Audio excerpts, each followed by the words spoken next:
Most crows would accept that they're not the most striking birds. However, there was one crow who always sulked when the other woodland birds chatted about who was the most colorful or who had the finest voice. So she was not happy when a baby bird suddenly chirped, "Who has the most beautiful feathers?" Before anyone could say a word, the crow answered. The crow, of course. Now the other birds laughed so much, the branches all swayed. "Nonsense! Everyone knows the kingfisher has the most beautiful orange and blue feathers," said the sparrow. "A crow is just the same dull color from head to toe. Even the blackbird has orange feet." "Well, who can sing the best then?" asked the baby bird. And without hesitation, the crow replied confidently, "The crow, of course." This time, some of the birds were knocked out of the tree, which shook from the laughter of all the birds. "No, no," chuckled the woodpecker. "It's the nightingale who has the sweetest song. A crow's voice is too croaky and makes me think of winter." The crow was so upset, she wanted to fly off to be on her own. She hung her head in shame, but then suddenly spied a large piece of cheese lying in the grass below. "I do have a good voice," she told herself, "and I'm clever. None of the others have spotted that cheese."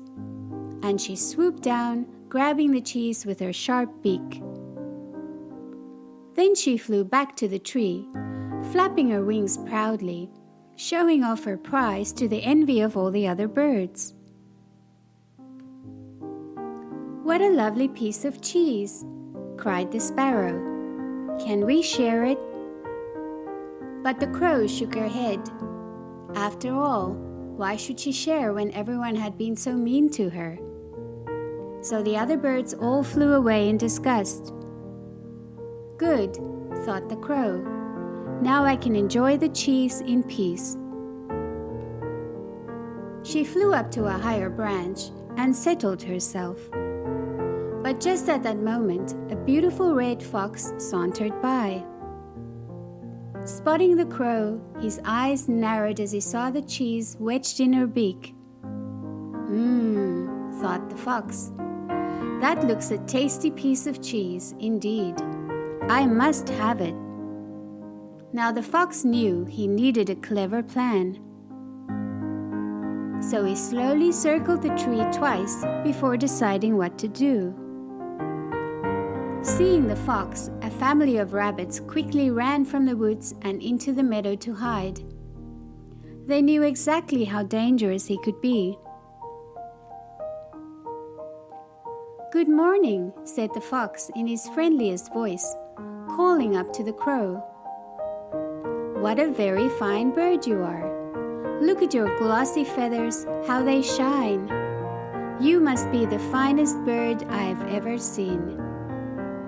And noticing the crow raising her head up high, he added, "None of the other birds in the woods is a match for you." This is just what the crow needed to hear. No one had ever told her that she had beautiful feathers. In fact, no one had ever admired anything about her before. "I am beautiful too," she said to herself, as she brimmed with pride. The fox had hoped the crow would open her mouth to say thank you. So far, his plan is not working. He needed to think quickly. "I imagine a bird with fine, sleek feathers like you would also have a beautiful voice," he continued, using all his cunning. The delighted crow nodded. "At last," she thought, "here is someone who appreciates me. All those other birds who think I have a croaky voice are plain wrong. I wish they could hear what this fox is telling me." The fox was losing patience, but tried once more. "Would you be so kind as to share your beautiful voice with me?" he asked meekly. "I'm sure it's even sweeter than the song of a nightingale." And this time, the crow couldn't resist the fox's flattery. "I do have a beautiful voice," she told herself, "and I'm going to prove it," she added defiantly. She puffed up her chest and opened her sharp beak.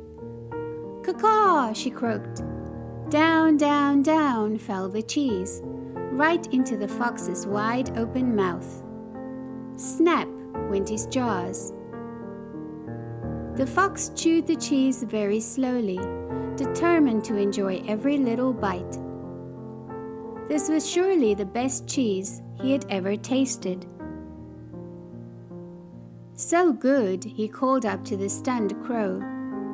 And as he slinked away, he added, "You really are a very vain bird. A very vain bird who can't sing either." As the crow sat on the branch all alone, she realized she had learned a very important lesson today. And she knew she would never be fooled by flattery again. The end.